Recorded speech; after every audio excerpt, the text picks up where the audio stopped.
Your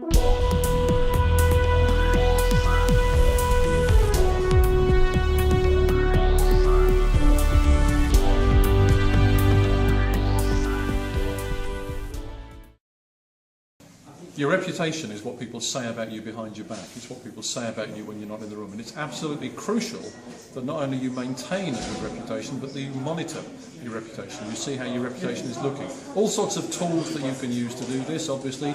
Google, you can check what's being said about you on Google. You need to keep an eye on this all the time. I often have a Google alert set on my name. They call it a vanity alert, but it really works, because anytime you're mentioned in a story, whether that's in a good way or a bad way, that will pop into your mailbox and you'll find out about that. There are lots of other online reputation measurement tools, things like Clout, for example. You can check your reputation score and see how that's looking. The important thing is that you do this on a regular basis.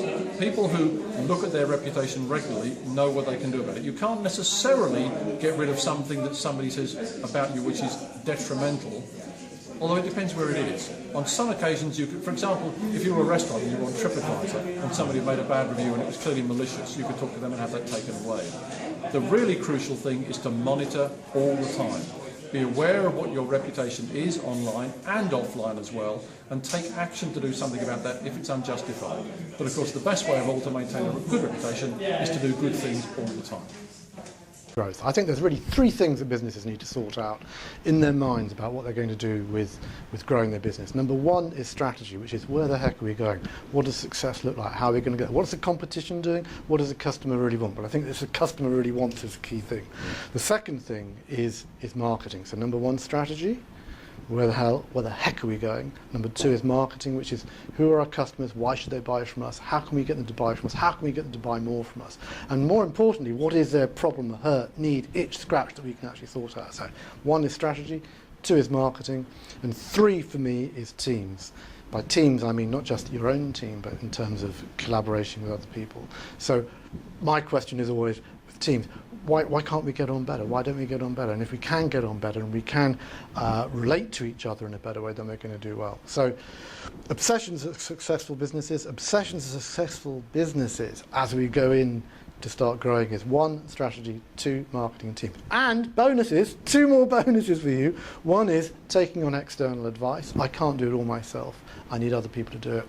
And finally, thought for today, is external finance, because often we need the money to do it. And I think in today's world, borrowing money isn't always an option, or rather borrowing money through traditional means isn't an option. It may not be banking, it may be crowdfunding, but this whole thing about how we're going to fund it. So strategy, marketing, teams, and of course external advice, external finance. That's 5. Well, when you're negotiating with a bank, the key issue is to have a plan. So you need to plan and prepare, A, what you're going to present to the bank, but also how you're going to negotiate. So the key thing is, if you've got these spreadsheets, your budget and cash flow forecasts, the things that the bank wants to see, then you're going to be putting yourself in a good position. I'd also talk to somebody who knows the local bank and how they react. The other thing is, when you're negotiating, if you've only got one option, guess what? You're going to get screwed on price. That applies with any negotiations at all. So it's a good idea to have 2 bank accounts.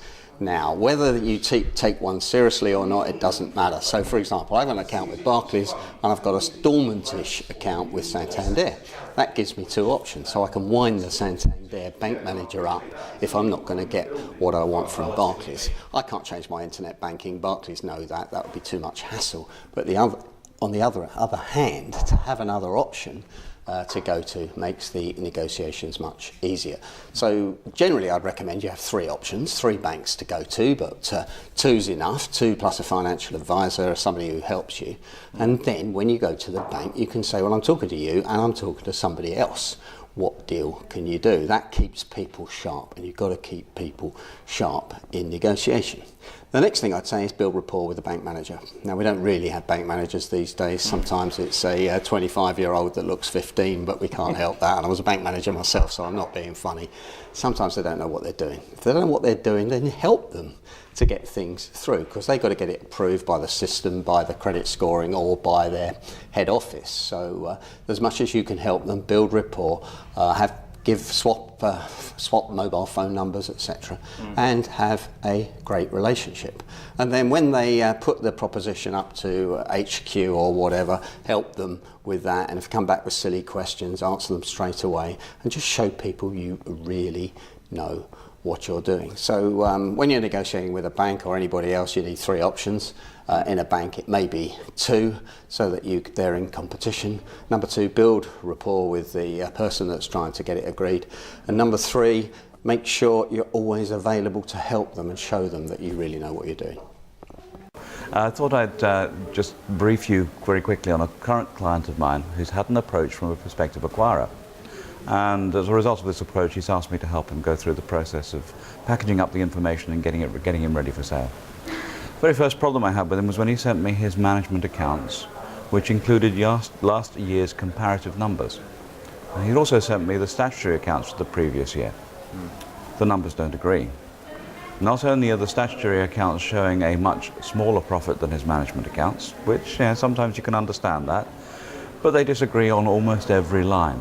So his gross margin in his statutory accounts comes out at 20%, his gross margin in his management accounts comes out at 40%. And I have no idea what the difference is. I have had a schedule, not very helpful from his accountant, to try and bring the 2 in line, but I cannot give the prospective acquirer that management information, which means we're going to have a special audit done to be able to give the prospective acquirer accounts that actually look like the previous year. That's worrying enough. But actually, I'm wondering how my client is managing to run a business with such information that is so far out of date. I asked him, what do you think your margin is going to be this year? He said, I think it'll be about 22, 23%, a bit better than last year.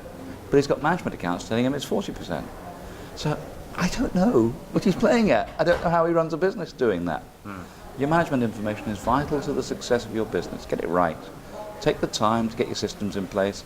Make sure that what you're actually reporting in your management accounts is the same as what comes out in your annual accounts.